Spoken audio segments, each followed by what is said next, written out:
نحمده ونصلي على رسوله الكريم اما بعد فاعوذ بالله من الشيطان الرجيم بسم الله الرحمن الرحيم رب اشرح لي صدري ويسر لي امري واحلل عقدة من لساني يفقهوا قولي یا ایھا الناس، اے لوگو، کلو کھاؤ، کیا مما فی الارض، اس میں سے جو زمین میں ہے، یہ سب تمہارے کھانے کو بنایا ہے، حلالن لیکن دیکھ کے کھانا، حلال ہو، طیبن پاک ہو، دو شرائط کے ساتھ، یعنی سب کچھ کھاؤ، بس دو چیزیں دیکھ لینا، نمبر 1 حلال، نمبر 2 پاک۔ حلالن حقیقی پاکیزگی، مانوی پاکیزگی، اور طیبن ظاہری صفائی۔ کتنا مہربان ہے ہمارا رب ہم پہ کہ ان چیزوں سے بھی ہمیں بچایا جن کی گندگی ہمیں نظر آتی ہے، اور ان سے بھی بچایا جو بظاہر نظر نہیں آتی مگر ان کے اندر ہے۔ حلالن طیبن، ہم خود اپنا اتنا بھلا نہیں چاہتے جتنا ہمارا رب چاہتا ہے، اور جب وہ ہمیں روکتا ہے تو ہم کہتے کیوں آپ روک کیوں رہے ہمیں؟ وَلَا تَتَّبِعُوا خُطُوَاتِ الشَّيْطَانِ، اور شیطان کے قدموں کی پیروی نہ کرنا۔ خطوات، خطوہ کی جمع، قدم، 2 قدم کے درمیان کا فاصلہ، 2 قدم کے درمیان کا فاصلہ خطوہ، راستہ مراد ہے۔ شیطان کے راستے کی پیروی نہ کرنا کہ حلال کو حرام کر لو یا حرام کو حلال کر لو۔ کیوں نہ پیروی کرنا؟ انہ لکم عدو مبین، کیونکہ وہ تمہارا کھلا دشمن ہے، پکا دشمن ہے۔ اسی لیے ہمیں دعا سکھائے گی، رب اعوذ بک من ھمزات الشیاطین واعوذ بک رب ان یحضرون، اے اللہ میں شیطان کے وسوسوں سے بھی تیری پناہ میں آتا ہوں، اور اس بات سے کہ وہ میرے پاس حاضر بھی ہوں۔ شیطان بھی ایک مخلوق ہے اور مخلوق کی طرح، اور شیطان کچھ جنوں میں سے ہوتے ہیں، کچھ انسانوں میں سے بھی ہوتے ہیں جو انسان کو سیدھے رستے سے بھٹکاتے ہیں۔ فرمایا کہ شیطان تمہارا دشمن ہے، اس لیے وہ تمہارا نقصان کرنا چاہتا ہے، اس نقصان کے لیے وہ تمہیں حرام اور گندی چیزیں پسندیدہ کروائے گا، اس سے بچ کے رہنا۔ حدیث میں آتا ہے، میں نے اپنے بندوں کو حنیف پیدا کیا تھا، حنیف یکسو، لیکن شیطانوں نے ان کو ان کے دین سے گمراہ کیا۔ کس طرح کہ جو چیزیں میں نے ان کے لیے حلال کی وہ اس نے ان پر حرام کر دی۔ اس لیے حلال کو حرام کرنا بھی شیطان کا اتباع ہے، اور یہ انسان کب کرتا ہے؟ اپنے بہت تقوی کی بڑائی کے لیے کہ میں تو حلال کو بھی حرام کرتا ہوں اپنے اوپر، اس کی اجازت نہیں ہے، یہ کوئی تقوی نہیں۔ آپ دیکھیں کہ ہمارے ہاں بھی افسوس کے ساتھ یہ کہنا پڑتا ہے کہ بسا اوقات صوفیاء نے ایسی نفس کشیاں کی ہیں کہ حلال کو بھی حرام کے درجے پہ پہنچا دیا۔ یہ دین میں زیادتی ہے، اس کی اجازت نہیں۔ انما یأمرکم بالسوء، بے شک وہ حکم دیتا ہے تم کو گناہ کا، برائی کا۔ سوء گناہ صغیرہ کے لیے عموماً استعمال ہوتا ہے۔ سوء کہتے ہیں ساء یسوء، جو چیز غمگین کرے، یعنی وہ چیزیں جو انسان کرتا ہے اور پھر اس کے بعد پریشان ہوتا ہے کہ وہ نہیں کرنی چاہیے تھی۔ والفحشاء گناہ کبیرہ، بڑی برائی۔ انما یأمرکم بالسوء والفحشاء، نہ ادھر سے چھوڑتا نہ ادھر سے چھوڑتا ہے، نہ چھوٹی چیز چھوڑتا نہ بڑی چھوڑتا ہے، ہر طرح بھٹکانا چاہتا ہے۔ وَأَن تَقُولُوا، اور یہ کہ تم کہو، عَلَى اللَّهِ، اللہ کے بارے میں، مَا لَا تَعْلَمُونَ، جو تم جانتے نہیں ہو۔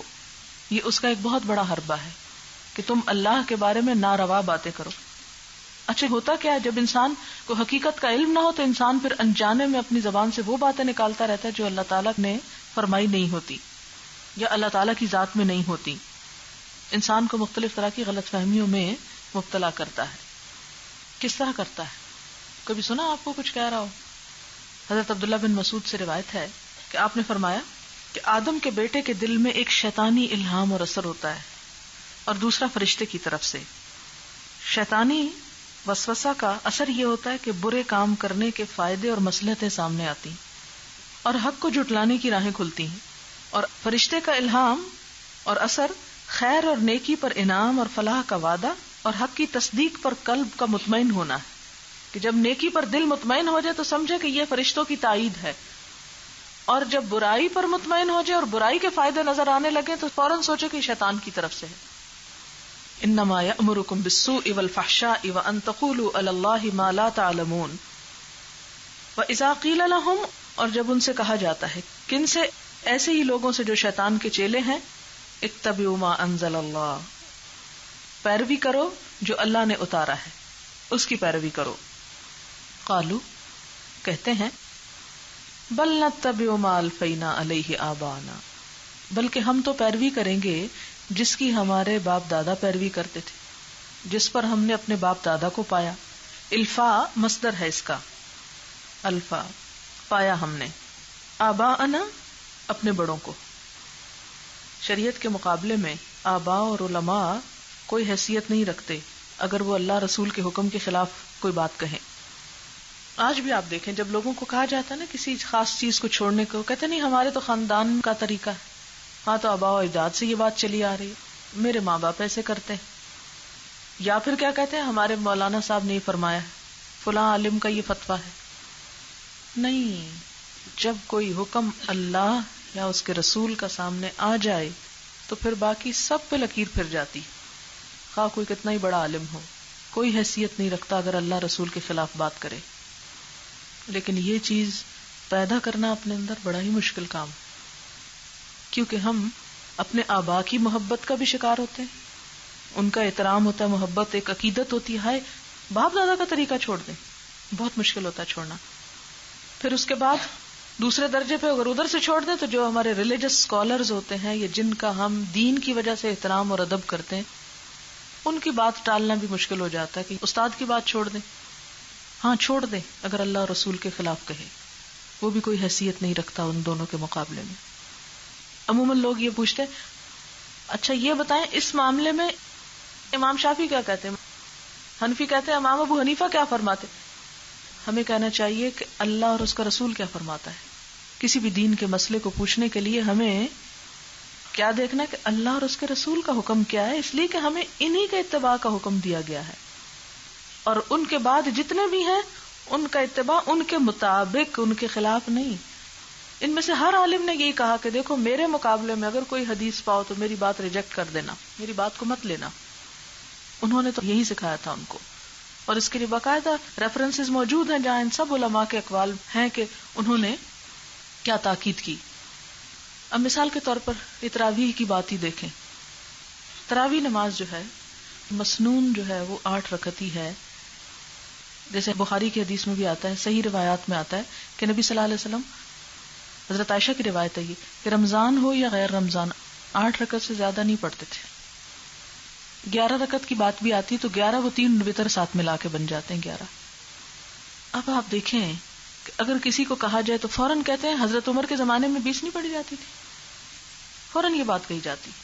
تو اگر آپ نے کلمہ یہ پڑھ رکھا ہے لا الہ الا اللہ محمد الرسول اللہ، تو پھر آپ کو کیا ماننا چاہیے، کس کی بات ماننی چاہیے؟ یا تو آپ نے کلمہ پڑھ رکھا ہو کہ حضرت عمر پر بھی ہم ایمان لائے اور فلاں پر بھی ایمان لائے اور فلاں پر بھی، اگر یہ آپ کے کلمے میں ساری چیزیں شامل ہوتی نا تو پھر آپ حق بجانب تھے کہ یہ بھی پوچھیں کہ انہوں نے کیا فرمایا اور انہوں نے کیا کیا. میں اس وقت کسی ایسی بحث میں نہیں پڑھنا چاہتی، اور نہ ہی میرا مطلب کسی کے کسی کنی جذبات کو ہرٹ کرنا یا کسی خاص مسلک کی پریچنگ کرنا قطعاً نہیں ہے. میں صرف ایک مثال کے طور پر ایک بات کر رہی ہوں کہ صحیح روایات کے باوجود لوگ ایک ایسی بات کو جو اپنی سند میں بھی پکی نہ ہو، اور پھر آپ دیکھیں کہ اس کے علاوہ نفل پڑھنے میں کوئی قید نہیں ہے. آپ پھر 20 نہیں 40 بھی پڑھ سکتے ہیں.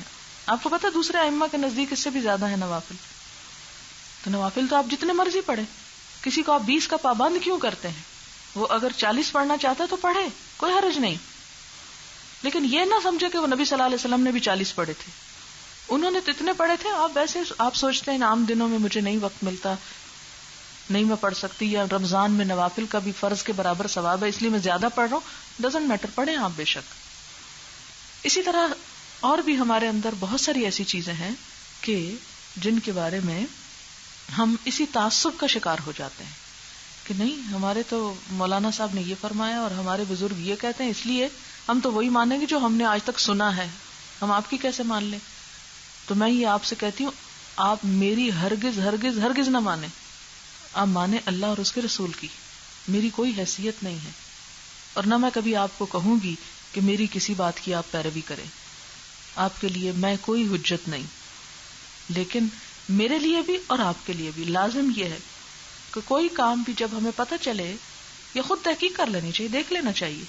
جھگڑے کی تو کوئی بات ہی نہیں. اس میں پھر یہ نہیں کہنا چاہیے ما وجدنا علیہ آبانا کہ ہم نے تو اس پہ اپنے باپ دادا کو پایا تھا اس لیے. فرمایا اولو کان آباؤہم لا یعقلون شیئا ولا یہتدون، اگر ان کے باپ دادا کوئی عقل نہ رکھتے ہوں نہ ہدایت پر ہوں پھر بھی انہیں کی پیروی کریں گے.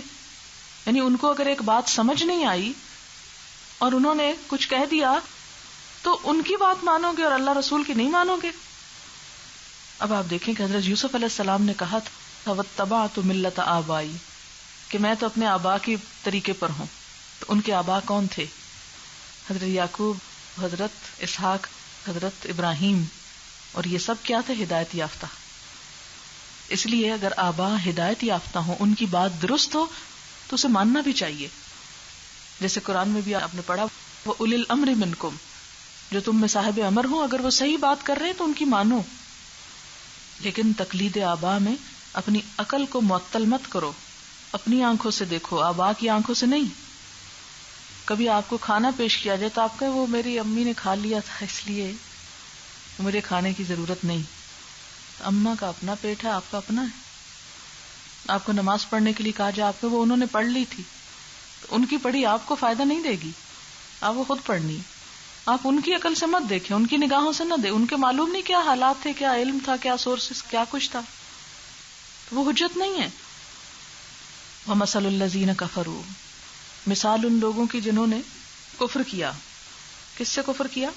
یعنی بات نہ مانی اور اڑے رہے آبا و اجداد کی تقلید پہ. ان کی مثال کیسی؟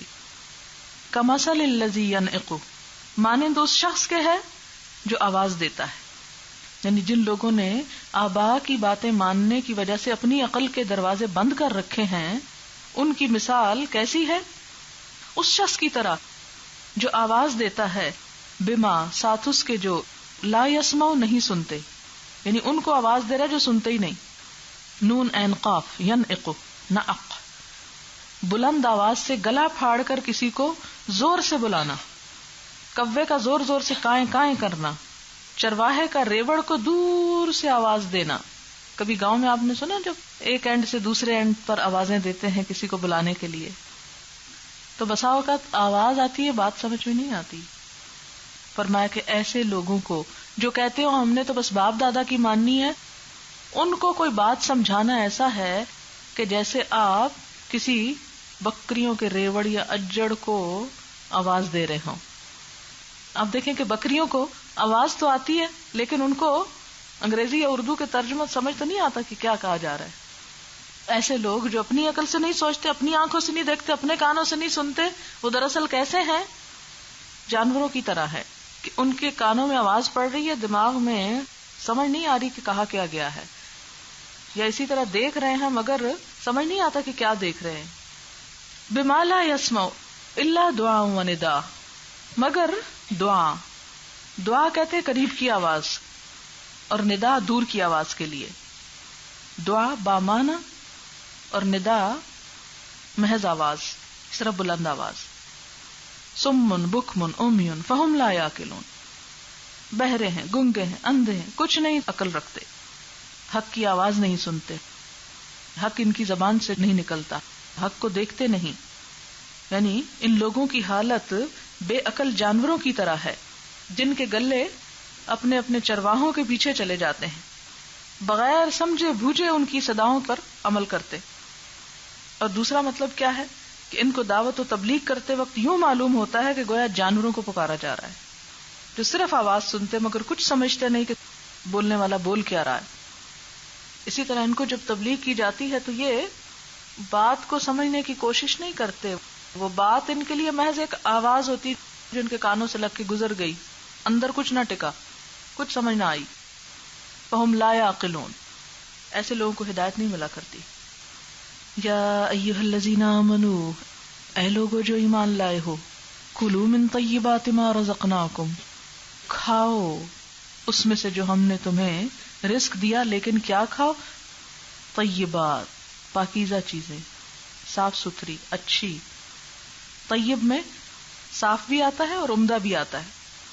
اس سے کیا پتہ چلتا ہے کہ اسلام میں کھانے سے منع نہیں کیا گیا، لیکن کھانے میں صفائی کا خیال بھی کرو اور عمدہ بھی ہو. گویا عمدہ کھانے سے بھی منع نہیں کیا گیا. یعنی یہ بھی ایک غلط انٹرپریٹیشن ہے دین کی کہ بس روکھی سوکھی صرف کھاؤ. طیبات میں عمدہ چیز بھی آتی ہے، طیب، عمدہ، ایکسیلنٹ. ما رزقناکم، جو ہم نے تم کو رزق دیا، یعنی جتنا بھی دیا، ہر ایک اپنے اپنے عمدگی کا معیار قائم رکھے، یعنی کہ حرام کے ساتھ بہترین بنانے لگے. واشکروا للہ، کھاؤ لیکن شکر بجا لاؤ. ان کنتم ایاہ تعبدون، اگر تم اسی کی عبادت کرتے ہو. اس لیے کہ عبادت مطالبہ کرتی ہے کس کا؟ شکر کا. پہلے بھی یہ بات ہو چکی نا، شکر اور عبادت لازم و ملزوم ہے.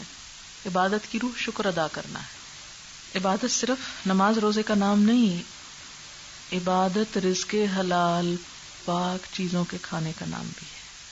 یعنی جس طرح نماز روزہ ہے عبادت، اسی طرح حلال کھانا بھی عبادت ہے. سورۃ نحل میں آتا ہے فَكُلُوا مِمَّا رَزَقَكُمُ اللَّهُ حَلَالًا طَيِّبًا وَاشْكُرُوا نِعْمَتَ اللَّهِ إِن كُنتُمْ إِيَّاهُ تَعْبُدُونَ. اب آپ دیکھیں کہ احادیث میں بھی رزق حلال کے بارے میں بہت تاکید آتی ہے. نبی صلی اللہ علیہ وسلم نے فرمایا جس نے حلال کھایا اور سنت کے مطابق عمل کیا اور لوگ اس کی تکلیفوں سے محفوظ رہے وہ جنت میں جائے گا. صحابہ کرام نے عرض کیا یا رسول اللہ آج کل تو یہ حالات آپ کی امت میں بہت عام ہیں. آپ نے فرمایا آئندہ بھی ایسے لوگ رہیں گے جو ان احکام کے پابند ہوں گے. ایک اور حدیث میں ہے آپ نے فرمایا اے عبداللہ بن عمر 4 خصلتیں ایسی ہیں جب وہ تمہارے اندر موجود ہوں تو پھر دنیا میں کچھ بھی تمہیں حاصل نہ ہو تو یہی 4 تمہارے لیے کافی ہیں. نمبر 1 امانت کی حفاظت، نمبر 2 سچ بولنا، 3 حسن اخلاق، 4 حلال کا اہتمام. سعد بن ابی وقاص نے آپ سے درخواست کی کہ دعا کیجیے کہ میں مستجاب الدعوات بن جاؤں، کہ میری دعائیں قبول ہوا کریں. آپ نے فرمایا کھانا حلال اور پاک بنا لو، مستجاب الدعوات ہو جاؤ گے. قسم ہے اس ذات کی جس کے قبضے میں محمد صلی اللہ علیہ وسلم کی جان ہے، بندہ جب اپنے پیٹ میں حرام لقمہ ڈالتا ہے 40 دن تک اس کا کوئی عمل قبول نہیں ہوتا. اور جس گوشت کو حرام مال سے بنایا گیا ہو، یعنی جو گوشت حرام مال سے بنا ہو، ایسا گوشت جہنم ہی کے لائق ہے. حضرت عبداللہ بن مسعود فرماتے ہیں آپ صلی اللہ علیہ وسلم نے فرمایا جب کوئی بندہ حرام مال کماتا ہے پھر اس کو صدقہ کرتا ہے تو وہ قبول نہیں ہوتا، اس میں سے خرچ کرتا ہے تو برکت نہیں ہوتی، وارثوں کے لیے چھوڑ جاتا ہے تو جہنم کی طرف لے جانے کا توشہ ہوتا ہے.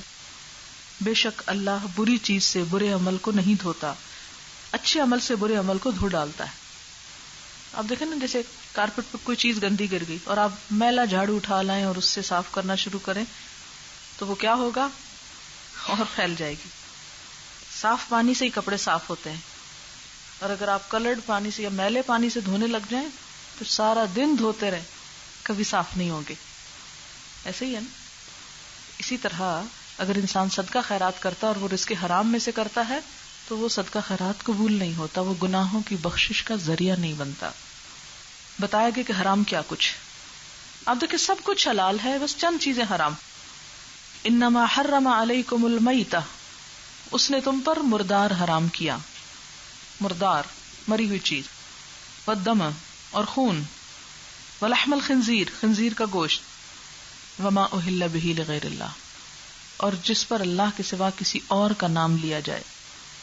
لیکن اس ساری حرمت کے باوجود فمن استر جو مجبور کیا گیا، غیر باغن وہ بغاوت کرنے والا نہیں ہے، ولا عادن عدو سے اور نہ زیادتی کرنے والا ہے، حد توڑنے والا، نہ چاہنے والا. غیر باغن وہ چاہنے والا نہیں. باغی بھی کچھ چاہتا ہے نا، یعنی وہ اس کی طلب نہیں ہے کہ مجھے حرام ملے تو وہ کھاؤں حلال چھوڑ کے. اور نہ ہی حد سے زیادہ، یعنی تھوڑے سے گزارا ہوتا تو بہت زیادہ نہیں کھائے گا. تو باغن کے دونوں معنی کیے گئے ہیں، بغاوت کے معنی میں بھی اور چاہنے کے معنی. نہ چاہنے والا ہے اور نہ ہی حد سے بڑھنے والا ہے، تو اس پر کوئی گناہ نہیں. ان اللہ غفور الرحیم، بے شک اللہ تعالی غفور الرحیم ہے. یہاں کچھ باتیں سمجھنے کی ہیں، ذرا اچھی طرح سمجھ لیں تو معاملہ واضح ہو جائے گا. یہ حرام کی کچھ تفصیل جو آئی ہے، پہلی بات تو یہ کہ یہ شبہ پیدا ہو سکتا ہے کہ شاید حرام یہی 4 چیزیں اور اس کے علاوہ کچھ اور نہیں. تو پہلی بات تو یہ سمجھ لینی چاہیے کہ یہ ایک خاص کانٹیکسٹ میں بات ہو رہی ہے. مشرکین کے ایک فعل کی تردید ہو رہی ہے کہ وہ اور جانوروں کو بھی حرام قرار دیتے تھے، تو انہیں بتایا گیا کہ نہیں، حرام تو صرف یہ ہیں. کچھ اور محرمات ہیں جن کا ذکر یہاں نہیں، پھر کہاں ہے؟ قرآن کے اور آیات میں بھی ہیں اور احادیث میں بھی. اس لیے کبھی بھی یہ کام نہ کریں کہ قرآن کی ایک آیت لے کے اسی پہ ایک حکم یا فیصلہ یا حجت قائم کر لیں. نہیں، حدیث میں بھی حرمت کا ذکر ہے اور اس کی 2 اصول بتائے گئے ہیں، حلت و حرمت کے، اور وہ اس آیت کی تفسیر کے ساتھ رہنے چاہیے. درندوں میں ذو ناب اور پرندوں میں ذو مخلب. ذو ناب اور ذو مخلب جو چیزیں ہیں ان سے روکا گیا. ذو ناب کیا؟ کچلیوں والے جانور، درندے.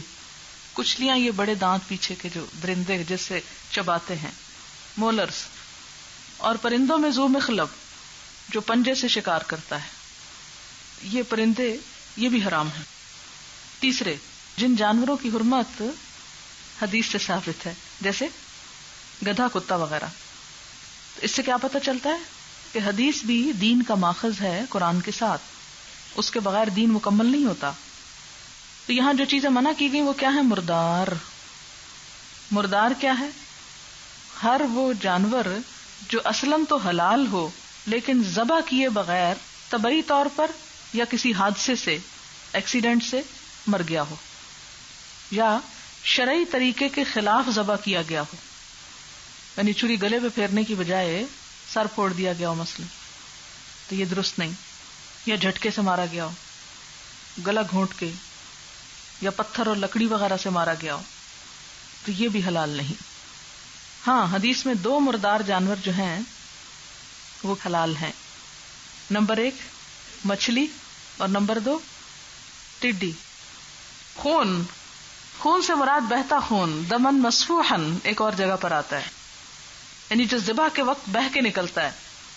گوشت کے ساتھ جو خون لگا رہ جاتا ہے وہ حلال ہے. لیکن حدیث کی روح سے 2 خون حلال ہیں، ایک کلیجی اور ایک تلی. تیسری چیز ہے خنزیر، پورک، پگ، یعنی سور کا گوشت. اس کو بھی حرام قرار دیا گیا. یہ بھی نجس، بال، کھال، ناخن، ہر چیز اس کی ناپاک. بے غیرتی میں بدترین جانور، کیونکہ فوڈ کا انسان کے جسم پر، روح پر بھی اثر ہوتا ہے. جیسا آپ کھاتے ہیں اسی طرح کا آپ کا بیہیویئر ہوتا ہے، جس قسم کی فوڈ آپ کی ہوتی. تو اس لیے سور کے گوشت سے منع کیا گیا. اچھا، اب آپ دیکھیں کہ جو سور کا گوشت ہے نا، اس کے بارے میں لوگ بڑی حجتیں کرتے ہیں کہ کیوں. تو ان حجتوں کا جواب یہ ہے کہ جب آپ ڈاکٹر کے پاس جاتے ہیں اور وہ آپ کو کہتا ہے کہ آج سے آپ کا نمک بند، میٹھا بند، تو آپ حجتیں کرتے ہیں، بحث کرتے ہیں اس سے، کیوں بند؟ وہ آپ کی بھلائی کے لیے آپ کو بند کروا رہا ہے. تو اسی طرح اللہ تعالیٰ نے بھی ہماری بھلائی کے لیے ہم سے یہ چیزیں بند کرائی ہیں، اگرچہ یہ ناپاک بھی ہیں. قرآن پاک میں آتا ہے یحل لہم الطیبات ویحرم علیہم الخبائث. نبی صلی اللہ علیہ وسلم حرام قرار دیتے ہیں ان پر ناپاک چیزیں اور حلال قرار دیتے ہیں پاک چیزیں. تو اس لیے جو کچھ اللہ نے حرام قرار دیا، ایک تو یہ کہ اللہ ہی اس کا اصل مطلب جانتا ہے کہ کیوں حرام ہے، اور دوسرا کیا ہے کہ ان کے اندر نجاست بھی ہے، ناپاکی بھی ہے، گندگی بھی ہے، ہمارا نقصان بھی ہے. چوتھی چیز وما اہل بہ لغیر اللہ، جس جانور پر اللہ کے علاوہ کسی اور کا نام لیا جائے، خواہ وہ حلال جانور ہی کیوں نہ ہو. تو اس سے مراد کون سے جانور ہیں؟ جو غیر اللہ کے نام پر ذبح کیے جائیں، اللہ کے علاوہ کسی اور کے تقرب کے حصول کے لیے، خواہ وہ زندہ ہو یا مردہ، اس کے لیے جو ذبح کیا جائے. جیسے مشرکین لات و عزا اور منات کے نام پہ ذبح کرتے تھے، بتوں کے نام پہ. مجوسی آگ کے لیے ذبح کرتے تھے. اسی طرح وہ جانور بھی آ جاتے ہیں جو مسلمان فوت شدہ بزرگوں کی عقیدت اور محبت، ان کی خوشنودی اور تقرب حاصل کرنے کے لیے، یا ان سے ڈرتے ہوئے یا ان سے امیدیں رکھتے ہوئے ان کے قبروں اور آستانوں پر ذبح کرتے ہیں. کیونکہ اگر اللہ کے لیے دینا تو گھر میں ہی ذبح کر لو، وہاں لے جانے کی کیا ضرورت ہے. مثلاً آپ نے دیکھا ہوگا کہ لاہور میں ایک جگہ لکھا ہوا ہے داتا صاحب کی نیاز کے لیے بکرے یہاں جمع کرائے جائیں. کسی کی نیاز یعنی کسی کی خوشنودی کے لیے، نیاز کا کیا معنی؟ کسی کی خوشنودی، کہتے ہیں نا آپ کا نیاز مند. تو کسی کی خوشنودی کے لیے جو جمع کیے جائیں یا ذبح کیے جائیں تو وہ بھی اللہ تعالی کے ہاں ریجیکٹ ہو جاتے ہیں کہ میرے لیے نہیں کسی اور کے لیے کر رہے ہو، جاؤ پھر اسی سے جزا لو. حرام ہے یہ بھی.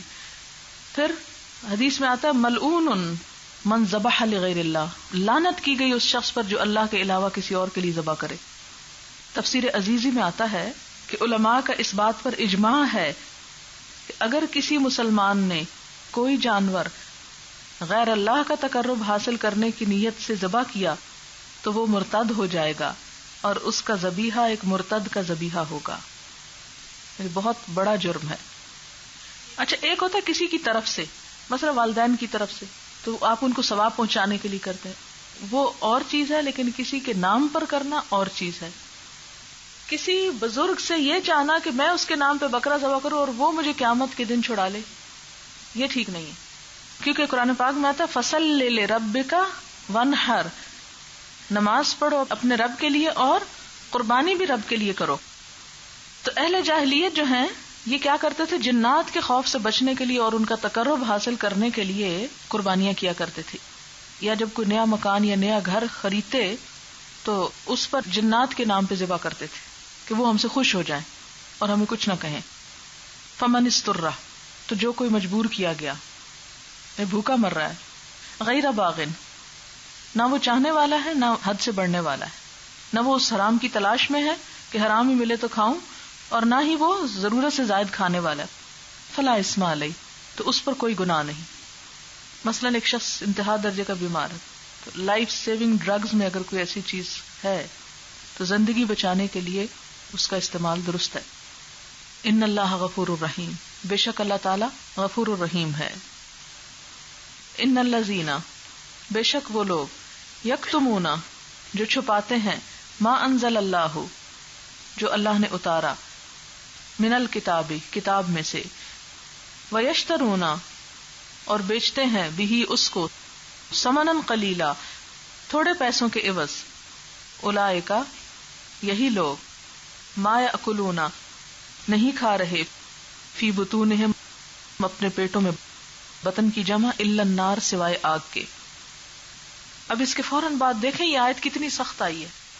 ان دونوں آیتوں کا آپ ربط دیکھ رہے ہیں کہ اللہ تعالیٰ نے جو چیزیں حرام کی، پھر وہ علماء جو ان چیزوں کو حرام نہیں بتاتے اور اپنے مفادات کے لیے لوگوں کو غلط فتوے دیتے ہیں، ایسے لوگ اپنے پیٹوں میں آگ بھر رہے ہیں.